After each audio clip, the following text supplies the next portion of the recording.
The massive holographic display cast an eerie blue glow across the command center of the Galactic Intelligence Bureau's flagship. The image of Earth, a swirling marble of blue and white, rotated slowly in the air as data streams flickered around it. Admiral Ta stood with his hands clasped behind his back, his gray skin reflecting the soft light as his antennae swayed gently with each movement of his head. Captain Han watched his superior officer with careful attention. The captain's own antennae remained still, a sign of disciplined control that had earned him his rapid promotions. The silence stretched between them as Admiral Ta circled the hologram, his three-fingered hand occasionally reaching out to expand certain sections of data. "Run the analysis again," Tai ordered, his voice carrying the distinct clicking undertone common to their species. "These readings cannot be correct." The computer whirred softly as it compiled the data once more. Around them, junior officers worked quietly at their stations, their fingers dancing across transparent keyboards. The results appeared within seconds, unchanged from the previous two scans. "The data is consistent," Admiral Han reported, stepping forward to manipulate the display. "Earth's orbital space is remarkably empty. They have a handful of primitive satellites, most for communication and weather monitoring. No weapon platforms, no defense systems, not even a proper space station." Tay's antennae twitched in disbelief. "And their governments? Fractured. We count over 200 independent political entities. They spend more time arguing among themselves than advancing their species. Their most powerful alliance, this United Nations, appears to be little more than a discussion forum." In the corner of the command center, Lieutenant Yoon sat at her analysis station, her young antennae rippling with concern. Her screen showed deeper layers of data: population movements, resource consumption, energy signatures. She had been studying Earth for months now, and something felt wrong about the picture forming before them. "Their technology level?" Tai asked, zooming in on a major city. "Primitive by our standards," Han replied confidently. "They still rely heavily on chemical rockets. Most of their energy comes from burning fossilized organic matter. Their most advanced weapons are nuclear devices, but the delivery systems are basic and, as mentioned, poorly distributed across their power blocks." Tai expanded an image of Earth's moon. No lunar colony, just a few abandoned landing sites from their early space program. They reached their moon using chemical rockets, planted some flags, and never returned in force. Their current space activities are minimal. The Admiral's antennae flattened against his head, a sign of deep thought among their species. "It makes no sense. A world this rich in resources, this perfect for life, and they've done so little with it. They should have expanded into their system centuries ago." Lieutenant Yoon's fingers flew across her keyboard, cross-referencing historical data. The numbers she saw didn't match typical development patterns. Energy usage suggested hidden infrastructure. Resource consumption hinted at massive underground projects. But every time she tried to focus on these anomalies, the data seemed to slip away, becoming fuzzy and inconclusive. Perhaps they're simply, Han searched for the right word, inefficient as a species. Tai made a clicking sound of agreement. "The Council will be pleased. A world this valuable, this undefended. It's exactly what we need to expand our influence in this sector." He turned to face his subordinate directly. "Begin invasion preparations. I want a full fleet ready within 1 lunar cycle." "Yes, Admiral," Han responded, already sending orders through his neural link. "Should we expect any significant resistance?"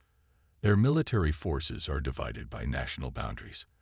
They have no unified command structure, no orbital defenses, and their strongest weapons are crude devices they've only used twice in their history, against our shields. Ta's mouthparts curved in what passed for a smile among their kind. "This will be one of our easiest conquests." As the command center burst into activity, Lieutenant Yoon stared at her screens, a sense of unease growing stronger. She had studied thousands of worlds during her short career, but something about Earth was different. The patterns were too neat, the weaknesses too obvious.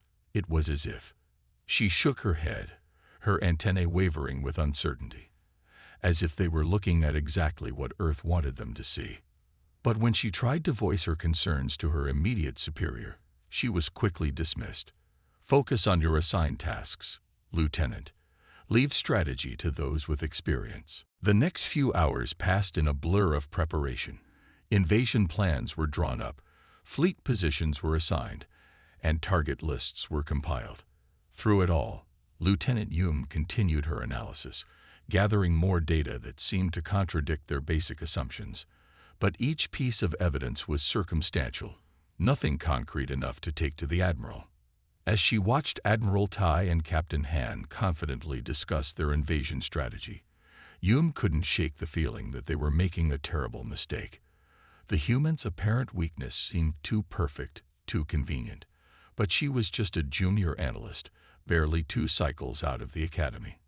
Who would listen to her concerns? The massive hologram of Earth continued its slow rotation, clouds swirling across its surface, oceans glinting in its star's light. To the casual observer, it looked peaceful, primitive, defenseless. But as Lieutenant Hume stared at the blue planet, she couldn't help but wonder what secrets it was hiding behind that peaceful facade. The massive galactic fleet materialized in a flash of blue light, their sleek ships stretching out across the void between Mars and Earth. The red planet hung behind them like a distant ember, while the blue jewel of Earth grew steadily larger in their forward view screens. Commander Sun stood on the bridge of the flagship, his antennae quivering with anticipation as he watched their target world. Magnificent, he breathed, studying the swirling cloud patterns and vast oceans. Status report.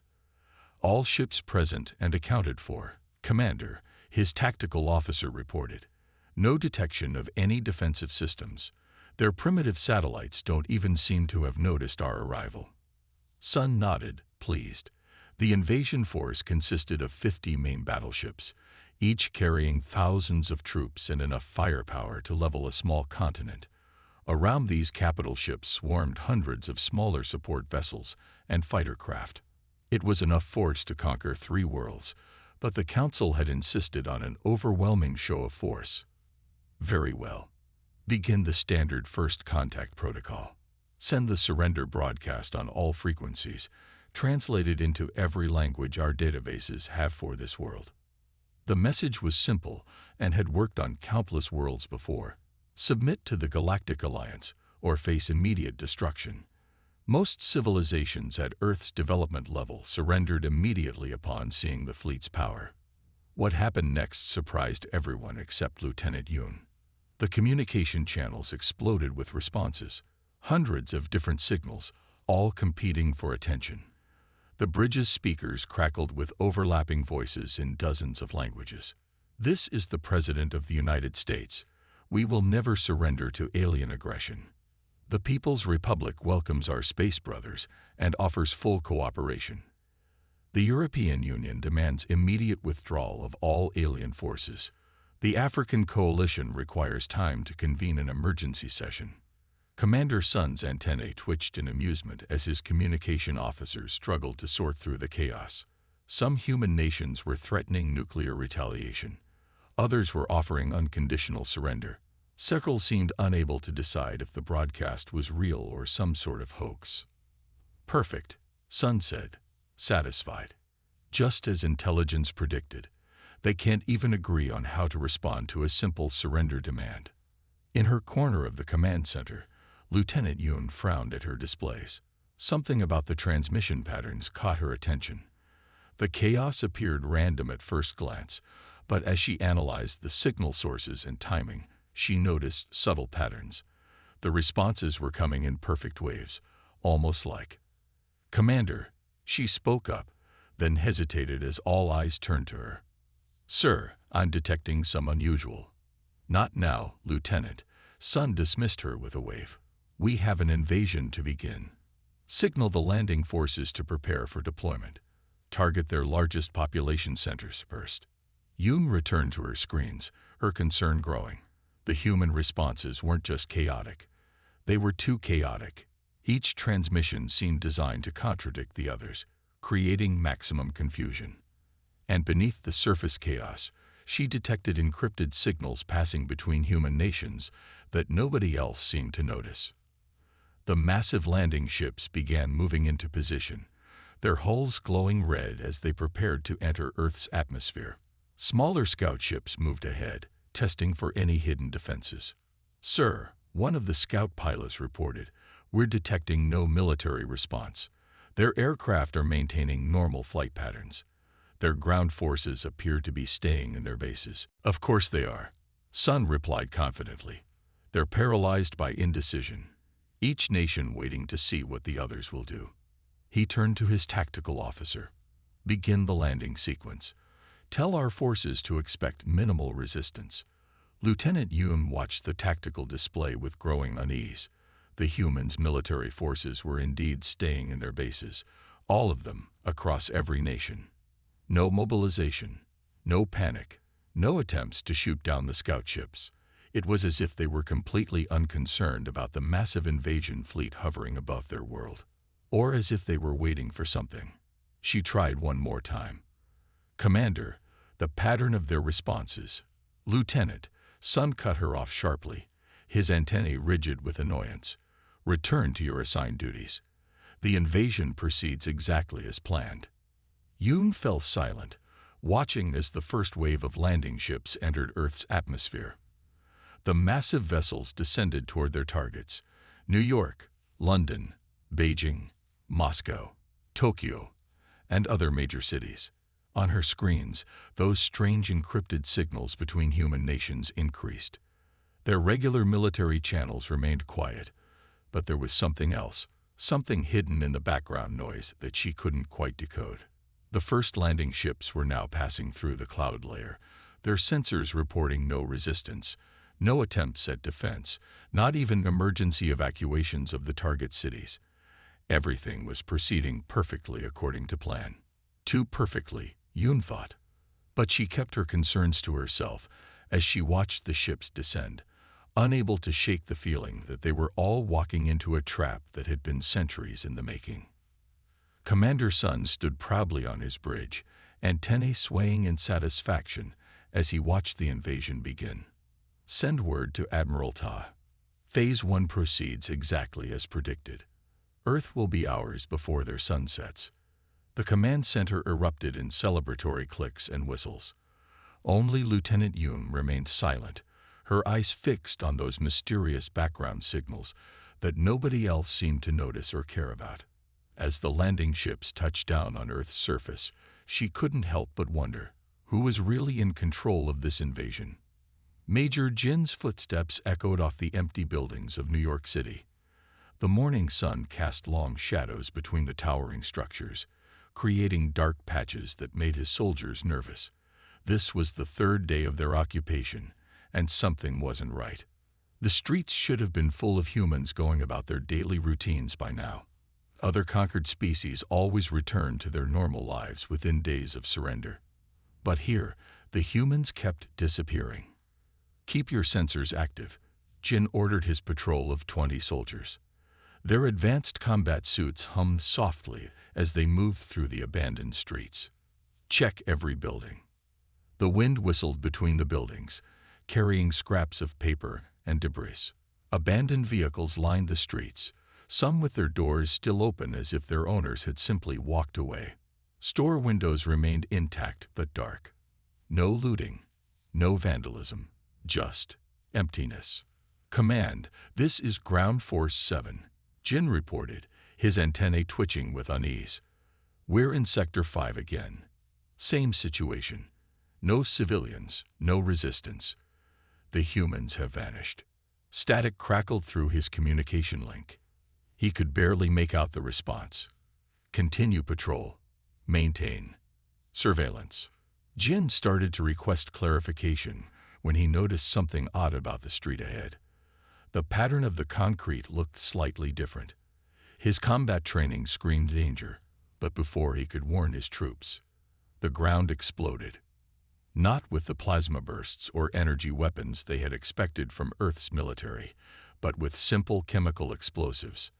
The blast pattern was precise, the timing perfect. The explosion wasn't meant to kill, it was meant to split his forces. Defensive positions, Jin shouted as his troops scrambled for cover. That's when the real attack began. Projectile weapons opened fire from multiple directions. Primitive bullets sprayed from windows, doorways, and seemingly solid walls. Their energy shields, designed to stop plasma weapons and energy beams, struggled to adapt to the kinetic impacts. Return fire, Jin ordered, but there were no clear targets. The attacks came from everywhere and nowhere. When his soldiers fired back, their shots passed through empty rooms. The humans would fire a burst, then seemingly vanish into the buildings themselves. One of his soldiers screamed as bullets found a weak point in his armor. Another fell as a crude explosive device detonated nearby. Their advanced weapons and training meant nothing in this urban maze.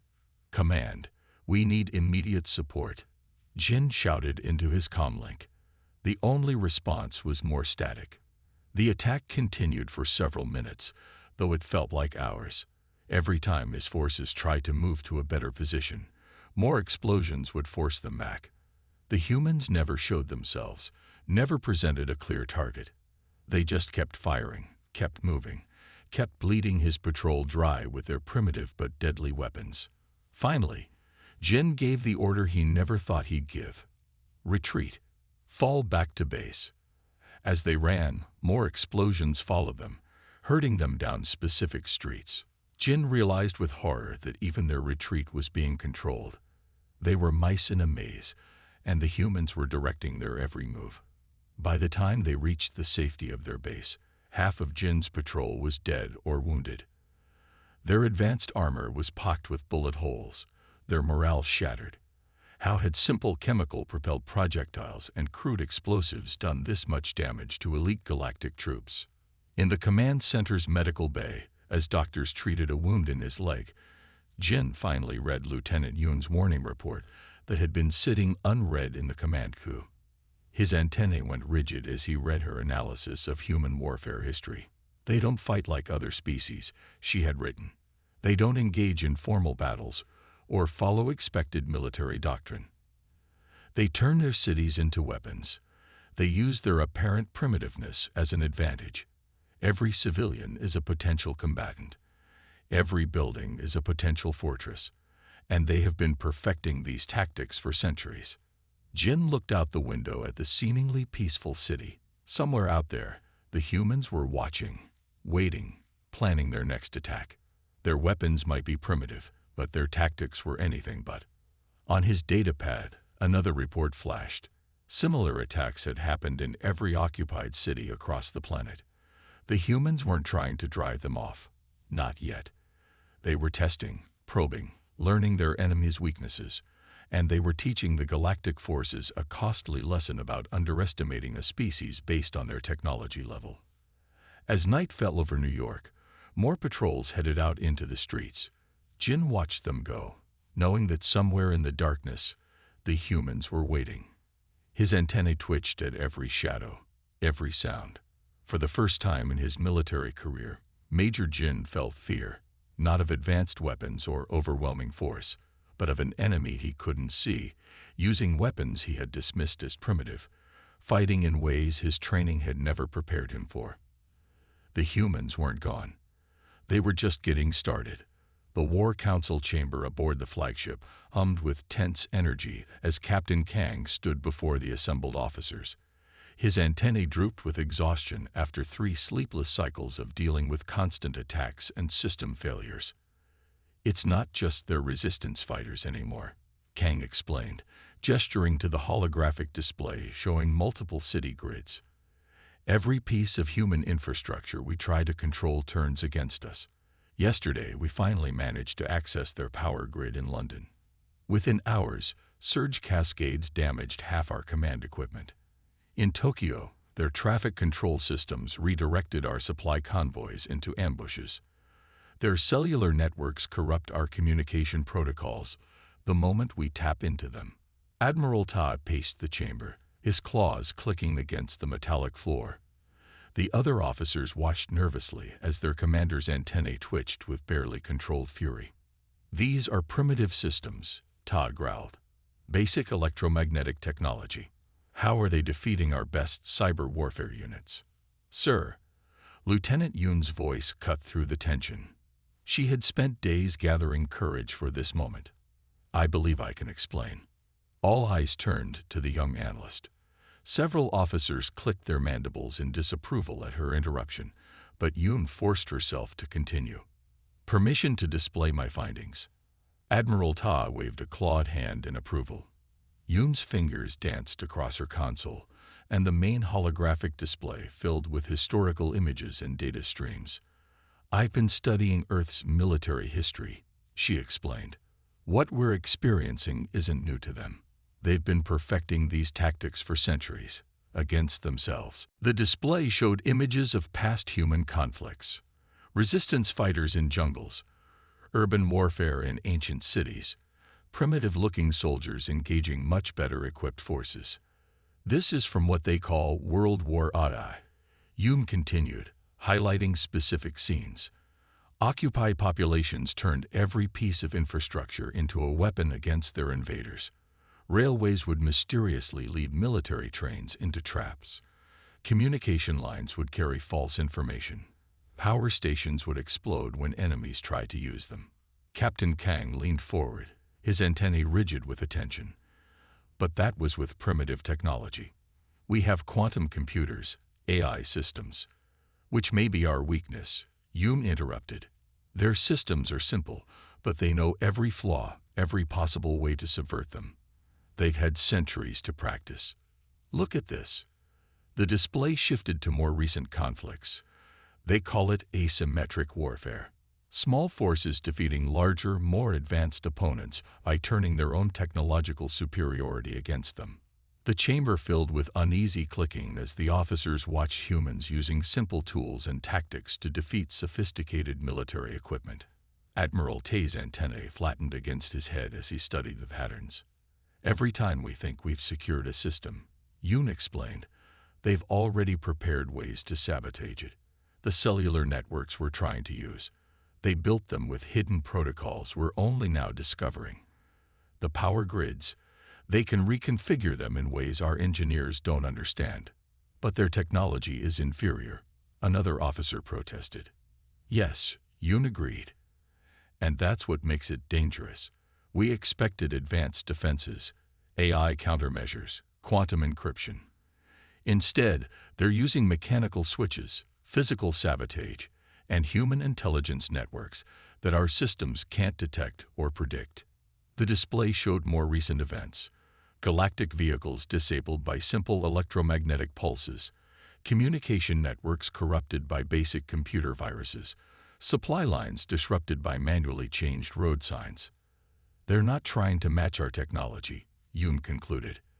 "They're bypassing it completely, using methods so primitive that our advanced systems can't adapt." Admiral Ta stood silently, studying the historical footage. "How long?" he finally asked. "How long have they been preparing for this?" "Based on my analysis of their entertainment media, literature, and military planning documents," Yoon replied, "they've been preparing for alien invasion for at least a century. Every piece of infrastructure on Earth was built with the possibility of resistance in mind." The War Council chamber erupted in concerned clicking and whistling as the implications sank in. They hadn't invaded a primitive world. They'd walked into a carefully prepared defensive system centuries in the making. "Show me more," Admiral Tad ordered, his voice grave. "Show me everything you found about their warfare history." As Yoon began displaying more historical data, the officers watched with growing unease. Humans had spent centuries fighting each other, learning from each conflict, adapting their tactics. They didn't fight like any other species the galactic forces had encountered. They didn't try to win through superior technology or force. They won by turning their enemies' strengths into weaknesses. Outside the council chamber windows, Earth's cities glittered in the darkness. But now those lights seemed less like signs of civilization and more like warning beacons. Somewhere down there, humans were watching, waiting, and preparing their next moves in a game they had been practicing for generations. The invasion that had seemed so simple was becoming a nightmare, and they were only beginning to understand why. The first warning came as a subtle change in Earth's electromagnetic signature. Commander Sun was reviewing reports of ground losses when the tactical officer's antenna suddenly shot straight up in alarm. "Sir, energy spike detected. Multiple locations across the planet's surface." Before Sun could respond, a sky lit up. Not from above, but from below. Massive doors hidden in mountain ranges slid open, revealing sophisticated missile platforms. Cargo trains on ordinary tracks split apart, their containers transforming into launch vehicles. Merchant ships at sea suddenly bristled with weapons that had been completely invisible to their scans. "Impossible," Sun whispered as the first wave of missiles streaked upward. These weren't the crude chemical rockets they'd expected. These weapons moved with the precision of advanced guidance systems, their energy signatures unlike anything in their database. The Galactic Fleet's automatic defenses activated, but they were calibrated for known human weapon types. These missiles phased through their shields as if they weren't there. The first cruiser vanished in a blast that twisted space itself. "All ships, evasive action," Sun shouted, but it was already too late. More missiles were launching from everywhere, from underneath desert sands, from inside civilian buildings, from platforms that rose from the ocean depths. Lieutenant Yoon stood at her station, watching the tactical display with a mix of awe and vindication. "It was all a deception," she said, her voice carrying across the chaos of the bridge. "Everything we thought we knew about Earth was carefully crafted to lure us in." Another cruiser disappeared from the tactical display. Then another. The fleet's return fire seemed to pass through the launch sites as if they weren't there. Somehow, the humans had developed technology that could bend space itself around their facilities. Their disorganization was coordinated, Yoon continued, pulling up her analysis screens. Their primitive technology was a facade. Those empty spaces in their orbital defense. They never needed orbital platforms. They turned their entire planet into a weapon. Commander Sun stared at the tactical display in horror as more ships were hit. Their mighty invasion fleet, pride of the galactic forces, was being torn apart by weapons they couldn't even understand. "But our scans," he protested weakly. "Their energy signatures were exactly what they wanted us to see," Yoon explained. "They've been preparing for this moment for generations. Every piece of infrastructure on their planet was designed to hide their true capabilities." The bridge shook as a near miss rattled their shields. Through the view screens, they could see more launches, more impossible weapons rising from a planet that had seemed so primitive just hours ago. "Look," Yoon said, highlighting patterns in the attack. "Their missiles aren't just weapons. They're changing the local space-time fabric. Those aren't explosions we're seeing. They're creating micro-singularities, targeting our ships with precision we thought impossible for their technology level." The fleet tried to retreat, to regroup, but the humans had thought of that too. Secondary launches from the far side of their moon cut off their escape routes. Platforms hidden in asteroid fields suddenly activated, revealing more weapons. They didn't just prepare Earth, Yoon realized aloud. They prepared their entire solar system. Commander Sun watched helplessly as his fleet was systematically dismantled by an enemy they had completely underestimated. Those primitive nuclear weapons they'd worried about. Just a distraction. Those competing governments, all part of an elaborate plan. Even their apparent technological backwardness had been a carefully constructed illusion. "How did we miss this?" he asked, more to himself than anyone else. "Because they spent centuries making sure we would," Yoon answered. "Every apparent weakness was designed to draw us in. Every piece of data we gathered was shaped to convince us they were an easy target." The bridge crew watched in stunned silence as another wave of launches began. This time, the weapons seemed to phase in and out of normal space, making them impossible to track or intercept. Human ships appeared from hidden bases, moving with technologies that defied their understanding of physics. They're civilian vessels, Sun noticed suddenly. They're all military ships in disguise. You nodded. Their entire civilization was built around this moment. Those cargo ships, probably more advanced than our best warships. Those primitive satellites, all equipped with cloaking technology we can't detect. The tactical display continued to show more losses. The proud galactic fleet, which had conquered dozens of worlds, was being systematically destroyed by weapons they couldn't fight and technologies they couldn't comprehend. As Sun watched his forces crumble, he remembered all the warnings they'd ignored, the strange patterns in their development, the two perfect weaknesses, the way everything about Earth had seemed designed to invite invasion. Because it had been. They hadn't found a primitive world ripe for conquest. They'd walked into a trap centuries in the making, sprung by a species that had turned deception itself into an art form. And now, they were paying the price for their arrogance. The bridge shook again as another near miss tested their failing shields. Through the chaos, Lieutenant Yoon's voice carried a final observation. They didn't just prepare for invasion. They wanted it. And we gave them exactly what they were waiting for. The massive underground command center of the Earth Defense Force hummed with activity as blast doors slid open, revealing rows of advanced weapons and equipment that had been hidden from alien sensors for decades. Soldiers in sleek combat suits moved with practiced precision, their movements showing years of training for this exact moment. Admiral Ta watched through the command ship's view screens as humanity's true military might emerge from hiding.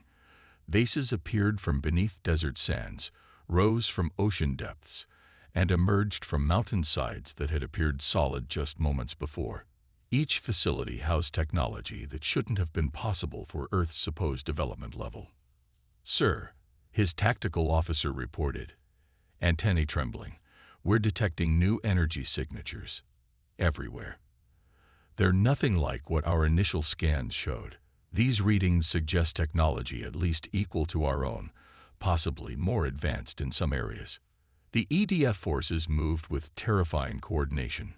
Their weapons combined seemingly primitive principles with advanced technology in ways that bypassed galactic defenses completely. Railguns powered by antimatter, kinetic weapons guided by quantum computers, stealth systems that bent light and energy around their ships. "How?" Ta whispered as another of his ships disappeared under the assault. "How could we have missed all of this?" The main communication screen flickered to life, showing a human in a dark uniform adorned with simple insignia. "I am General Park of the Earth Defense Force," the human announced calmly. "Perhaps we should discuss terms of surrender." Tay's antennae flattened against his head in shock. You planned this. All of it. For generations," Park confirmed with a slight nod. "Every weakness you detected was carefully crafted. Those primitive satellites, decoys, the competing governments, a shield to hide our unity. Even our apparent technological backwardness was meticulously maintained to draw in potential invaders." Around the command center, more screens showed Earth's forces emerging. Soldiers moved with the confidence of those who had trained their entire lives for this moment. Their weapons and tactics showed intimate knowledge of galactic technology and its weaknesses. "But why?" Tai asked, watching his mighty fleet being systematically dismantled. "Why maintain such an elaborate deception?" Park's expression remained neutral. "Humanity learned long ago that appearing weak while being strong is far more effective than displaying power openly. We knew that eventually someone would come, someone who would see our world, desire its resources, and think us easy prey." The screens showed more reveals. Civilian vehicles transformed into advanced war machines. Common buildings reconfigured into weapon platforms. What had appeared to be primitive infrastructure proved to be sophisticated military systems in disguise. "Your orbital scans showed exactly what we wanted them to show," Park continued. "Every piece of data you gathered was shaped by decades of preparation. We needed you to think us primitive, disorganized, and defenseless." Todd watched as another wave of Earth's forces emerged. Their weapons somehow combined basic physical principles with advanced technology in ways that made them nearly impossible to counter. Kinetic rounds guided by AI, electromagnetic pulses focused by quantum fields. Even their basic projectile weapons had been enhanced with technology that shouldn't have existed. Your entire civilization, Tai realized, everything we saw, was a facade, Park finished. Every city designed to hide military facilities. Every piece of infrastructure built with dual purposes. Even our political conflicts were choreographed to maintain the illusion of disunity. The tactical display showed more galactic ships falling to Earth's weapons. Their mighty invasion fleet, which had conquered dozens of worlds, was being systematically taken apart by forces they hadn't even known existed. "We offer you one chance," Park said, his voice firm but not unkind. "Surrender now, and we will ensure your forces are treated well. Continue fighting, and we will be forced to demonstrate more of our capabilities." Admiral Ta looked at his tactical display, at the ruins of his fleet, at the endless waves of advanced human forces still emerging from hiding. Everything they had known about Earth had been wrong. Every assumption had been carefully crafted to lead them to this moment. "You wanted us to invade," he said finally, understanding dawning in his eyes. "We needed to know who would come first," Park acknowledged, "and how they would come. Your invasion force has provided us with valuable data about galactic military capabilities, data that will help us prepare for any future encounters." The command center fell silent as Admiral Tai realized the full implications. They hadn't just failed in their invasion. They had been part of humanity's grand strategy all along. Every shot they had fired, every tactic they had used, had been analyzed and countered by forces that had trained for centuries for this exact scenario. "I believe," Ta said slowly, his antennae drooping in defeat, "we should discuss those terms of surrender." As the formal surrender began, Ta couldn't help but wonder how many other secrets Earth still held, and what other surprises awaited any future force foolish enough to threaten humanity's home. The grand chamber of the Galactic Council gleamed with polished metals and shimmering force fields as Colonel Yoon stood before the assembled representatives. Her recent promotion still felt new, but she carried herself with confidence earned from being the only one who had seen through Earth's deception before it was too late. The council members, representatives from 100 spacefaring civilizations, watched with their varied sensory organs as she activated the holographic display. Earth appeared before them, spinning slowly, looking deceptively peaceful and primitive. "Honored council members," Yoon began, her antennae steady with purpose, "I present my final analysis of the Earth situation and propose a new classification for their civilization. What we discovered there changes everything we thought we knew about technological development and military strategy." She gestured, and the display showed layers of Earth's hidden infrastructure, revealed during the failed invasion. Their apparent primitive state was a carefully crafted illusion. Every aspect of their civilization was designed to hide their true capabilities. The council chamber filled with murmurs and clicks of discussion as Yoon continued. Their competing nations, a sophisticated smokescreen hiding perfect coordination. Their seemingly outdated technology. Advanced systems designed to appear primitive. Even their internal conflicts served to maintain the illusion of a divided species. The display shifted to show Earth's revealed military capabilities. Hidden bases emerging from mountains, advanced weapons concealed as civilian infrastructure, stealth systems that had made their entire defense network invisible to the most sophisticated galactic scanners. But most remarkably, Yoon explained, they achieved this deception without any of the expected signs. No energy signatures from testing, no space debris from development, no detectable communications about their true capabilities. They created a civilization-wide masquerade and maintained it for generations. One council member, a crystalline being from the outer systems, chimed in. How did they maintain such secrecy? Surely some evidence would have leaked. Yoon nodded, anticipating the question. They built their entire culture around the concept of misdirection. Their entertainment media openly discussed alien invasion, making it seem like fantasy. Their apparent technological progress showed exactly what we expected to see. Even their classified programs were designed to be discovered, hiding their true advances behind lesser secrets. The display showed clips from the invasion's final moments. Advanced human ships emerging from hiding, weapons combining primitive principles with impossible technology, soldiers moving with generations of practiced coordination. Earth represents something new, Yoon continued, a civilization that prioritized concealment over advancement. They didn't build orbital defenses because their entire planet was a weapon. They didn't unite openly because their disunity was their greatest shield. Every weakness we detected was carefully crafted to draw in potential invaders. The council chamber remained silent as the implications sank in. Humanity had not just prepared for invasion. They had shaped their entire development around it, creating a trap that had decimated one of the galaxy's most powerful fleets.